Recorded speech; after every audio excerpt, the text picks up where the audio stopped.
राजीव की बेसब्री हद पार कर रही थी। 2 साल बाद प्रिया से मिलने का वक़्त जो नज़दीक आ रहा था। मोहब्बत में अगर कामयाबी मिल जाए तो इंसान को दुनिया जीत लेने का एहसास होने लगता है। ट्रेन सरपट भाग रही थी, लेकिन राजीव को उसकी रफ़्तार बैलगाड़ी सी धीमी लग रही थी। रात के 10 बज रहे थे। उसने एक पत्रिका निकाल कर अपना ध्यान उसमें बटाना चाहा, लेकिन बेजान काले हर्फ़ और कागज़ प्रिया की कल्पना की क्या बराबरी करते। प्रिया तो ऐसा ख्वाब थी जिसे पूरा करने में राजीव ने खुद को झोंक दिया था। उसकी हर शर्त, हर हिदायत को आज तक उसने पूरा कर दिया था। अब फैसला प्रिया का था। राजीव ने मोबाइल फ़ोन निकाला, प्रिया का नंबर डायल किया, लेकिन फिर अचानक फ़ोन काट दिया। उसे याद आया कि प्रिया ने यही तो कहा था, जब सच में कुछ बन जाओ तब मोहब्बत को पाने की बात करना। उससे पहले नहीं। मैं तब तक तुम्हारा इंतज़ार करूँगी। मोबाइल फ़ोन वापस जेब के हवाले कर राजीव अपनी बर्थ पर लेट गया।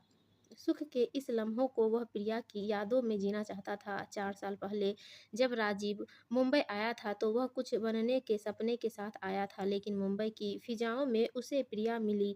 प्रिया क्या मिली, ज़िंदगी की दशा और दिशा ही बदल गई। राजीव ने मुंबई के एक नामी इंस्टीट्यूट में प्रतियोगी परीक्षा की तैयारी के लिए दाखिला लिया तो वहाँ पढ़ाने वाली मैडम प्रिया का जादू पहली नज़र में ही प्यार में बदल गया। भरा पूरा बदन और बेहद खूबसूरत झील सी आँखें, घुंघराले लंबे बाल, बदन का हर अंग ऐसा कि सामने वाला देखता ही रह जाए। राजीव ने प्रिया से बातचीत शुरू करने की कोशिश की। क्लास में वह अक्सर मुश्किल सवाल रखता, पर प्रिया की सब्जेक्ट पर गजब की पकड़ थी। राजीव उसे कभी अटका नहीं पाया, लेकिन उसने भी बहुत खूबियाँ थी, इसलिए प्रिया उसे स्पेशल समझने लगी। उस दिन क्लास जल्दी खत्म हो गई। प्रिया ने राजीव को रुकने का इशारा किया। थोड़ी देर बाद वे दोनों एक कॉफ़ी हाउस में थे और वहाँ कहीं अनकही बहुत सी बातें हो गई। नज़दीकियाँ बढ़ने लगी तो समय पंख लगाकर उड़ने लगा। एक दिन मौका देखकर राजीव ने प्रिया को प्रपोज़ भी कर दिया, लेकिन प्रिया ने वैसा जवाब नहीं दिया जैसा राजीव को उम्मीद थी। प्रिया की बहन की शादी थी। उसने राजीव को न्योता दिया तो राजीव भला ऐसा मौका क्यों छोड़ता। काफ़ी अच्छा आयोजन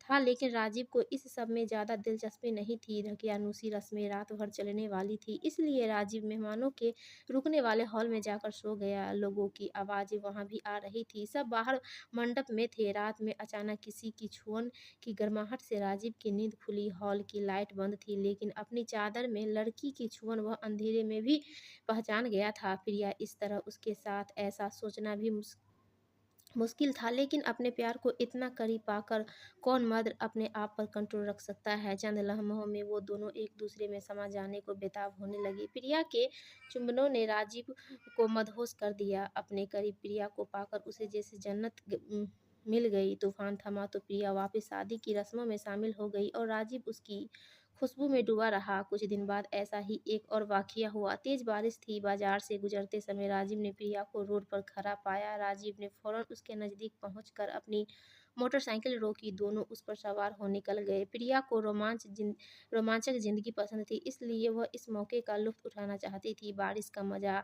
रोमांच में बदल रहा था।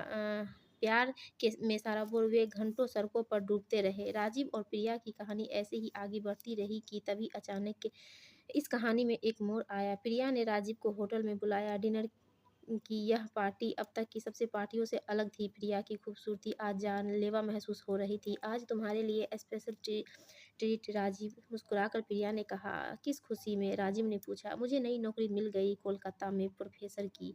राजीव का दिल टूट गया। प्रिया को सरकारी नौकरी मिल गई थी, इसका मतलब उसकी जुदाई भी था। राजीव ने दुखी लहजे में प्रिया को उसकी जुदाई का दर्द कह सुनाया। प्रिया ने मुस्कुराते हुए कहा, वादा करो तुम पहले कंपटीशन पास करोगे, नौकरी मिलने के बाद ही मुझसे मिलने आओगे, उससे पहले नहीं। ना मुझे फ़ोन करोगे और ना ही चैट। मैं तुम्हारी टीचर रही हूँ, इसलिए मुझे यह गिफ्ट दोगे, फिर हम शादी करेंगे। एक नई ज़िंदगी, एक नई प्रेम कहानी। मैं तुम्हारा इंतज़ार करूँगी। 2 साल का समय बस तुम्हारी यादों के सहारे निकालूंगी। अचानक से सब कुछ खत्म हो गया। धीरे धीरे समय बीतने लगा। राजीव ने अपना वादा तोड़ प्रिया को फ़ोन भी किए, लेकिन उसने मीठी झिड़की से उसे पढ़ाई पर ध्यान देने को कहा। राजीव को भी यह बात चुभ गई।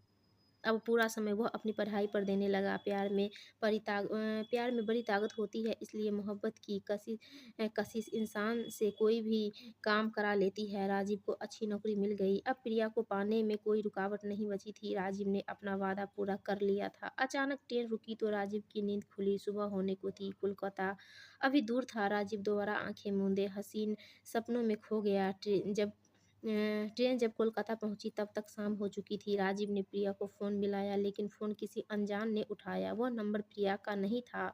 उसका नंबर अब बदल चुका था। दूसरे दिन वह मालूम करता हुआ प्रिया के कॉलेज पहुंचा। लाल गुलाब और प्रिया के लिए गिफ्ट से भरे बैग राजीव के हाथ में लदे थे। वैसे भी राजीव को प्रिया को उपहार देने में बड़ा सुकून मिलता था। अपनी पॉकेट मनी बचा बचा कर वह उसके लिए छोटे छोटे गिफ्ट लाता था, जिसे पाकर प्रिया बहुत खुश होती थी। खुशी से लवरेज राजीव कॉलेज गया। प्रिया के रूम में पहुंचा तो राजीव को देखकर उछल पड़ी। मिठाई का डब्बा आगे कर राजीव ने उसे खुशखबरी सुनाई। प्रिया ने एक टुकड़ा मुंह में रखा और राजीव को शुभकामनाएं दी। राजीव में सब्र कहाँ था। उसने आगे बढ़कर हाथ थामा और चुम्बन रसीद कर दी। प्लीज राजीव, यह सब नहीं, प्लीज रुक जाओ। अचानक प्रिया के ने सख्त लहजे में राजीव को टोकते हुए रोका। लेकिन यार, अब तो मैंने अपना वादा पूरा कर दिया।